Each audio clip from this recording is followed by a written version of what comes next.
It's a time for pick it from China.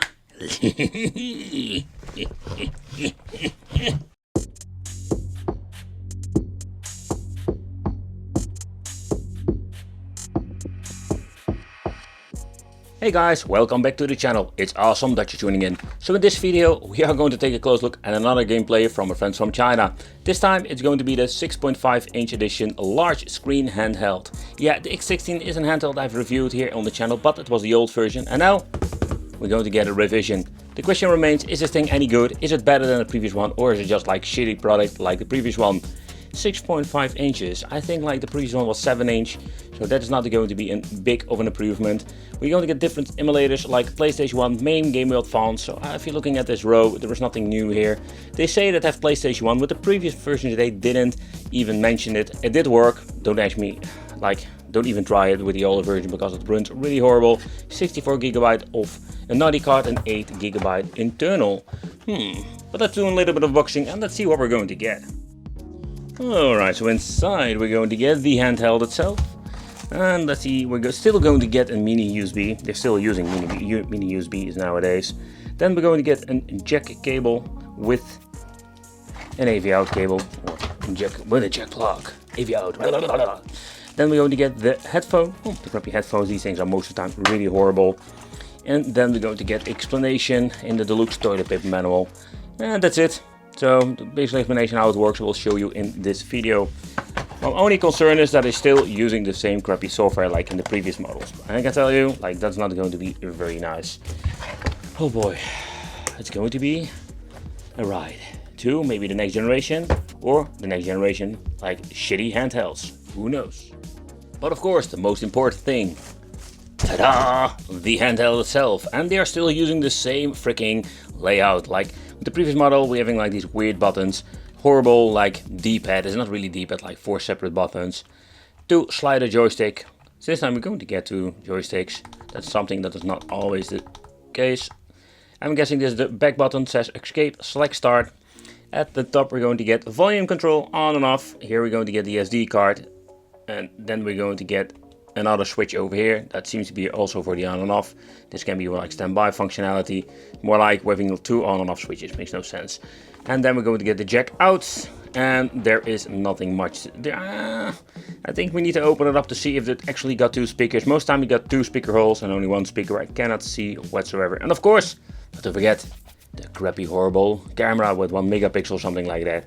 Still no idea why the hell they are using that at all. But first, let's remove the screen protector.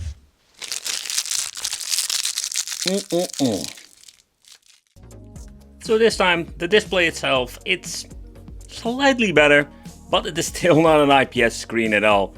So that's what you're going to get with most of these very cheap devices. Take that in consideration. But I must say that I noticed with the previous model that the display was really bad. This viewing angle is slightly better, as you can see over here. But let's take a close look at the menu, because they did make some changes. Alright, so let's take a close look at the menu itself. The menu, this is just the actual menu that you're going to get. Here at the top you can see having arcade games and classics. But the navigation is very strange. Normally would say like using the shoulder buttons to change between the menus, but nope.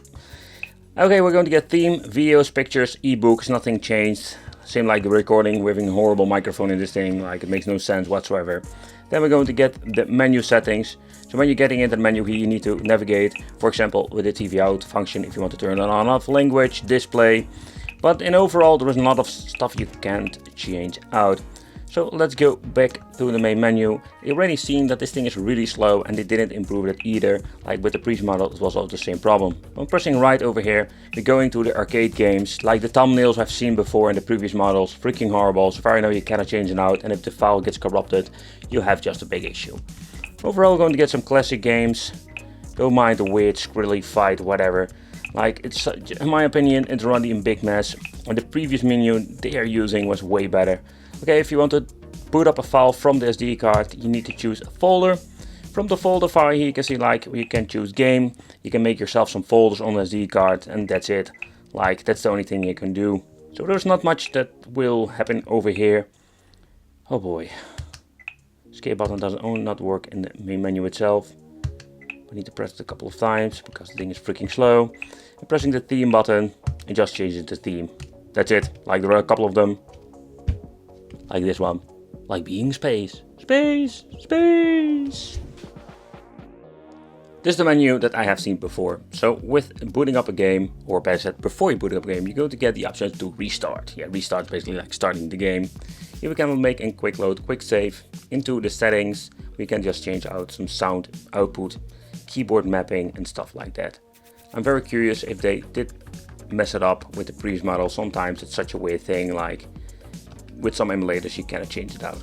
But that is more like a problem with some different handhelds. See, and I'm already messing it up because I'm accidentally pressing the A for exit. We're not going to do that. Let's go back. What a weird thing is this. But let's try some games and let's see how it actually runs on this. That was the shock test. Okay, so first let's try the analog stick. Yeah, what I already expected, like a cheap slider stick. Not a big fan of it. Okay. It seems to be that the GBA emulation is pretty good.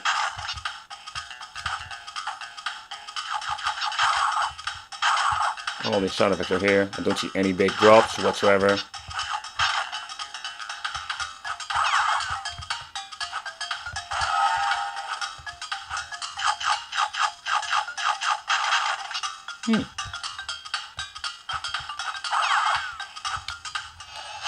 And it sounds that we're having two speakers in the device. Finally!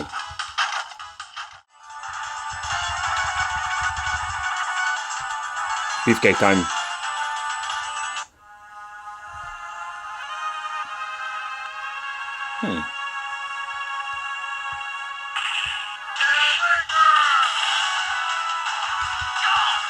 It seems that they fixed the emulation issues with the previous model.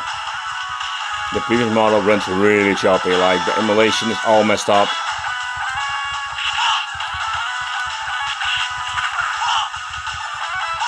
Oh yeah, that was splatter bonus.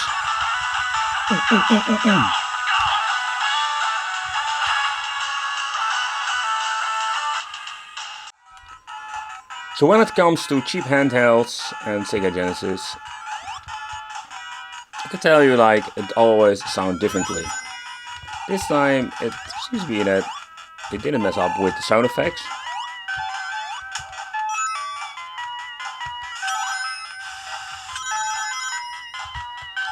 While we're listening closely to the soundtrack, for the people who aren't familiar to it, you can hear there's slightly some different sound effects, or it's not mimicking the sounds chip like it should be, you know? Nope, not at all.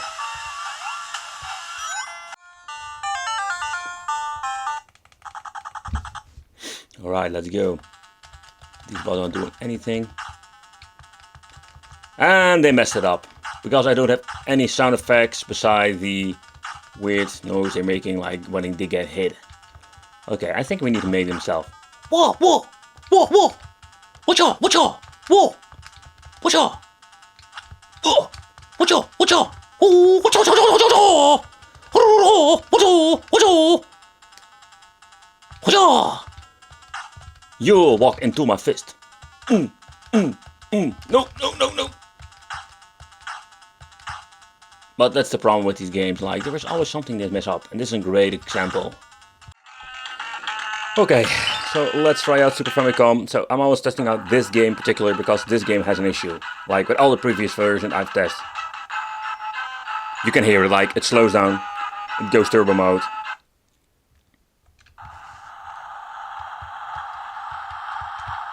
Alright, so let's see.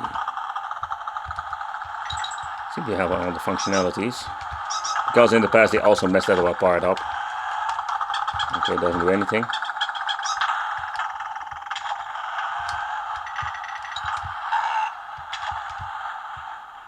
But that's the thing with these cheap devices. You can see like starter, like this is not like the smooth gameplay that you want to have.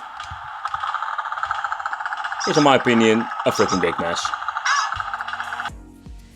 Alright guys, I tried to boot up a PlayStation 1 game. They are saying on the box it seems to be working, or you can play this thing. It doesn't even work, man. Like, I tried a couple of them and you can see this is the only thing I'm getting. File opening and that's it. Nothing seems to be working and I wasn't surprised that it doesn't work, and even if it does boot up, I know almost for sure that it will not run the three-dimensional games very well. Okay, so let's do a quick teardown. I'm just going to remove the screws and see what is going on. Underneath, how did they basically made this thing? Don't be surprised, you almost find nothing because it's like a very cheap device and they will not have like very fancy components. And sometimes it's even so horrible that you cannot even see what kind of components they are using in a machine like that. So, oh boy. It's going to be not really exciting, but still want to see if I can open it up. Oh, and always when I want to film something doesn't open up. Okay, so let's take a close look in the inside. And what do we see over here?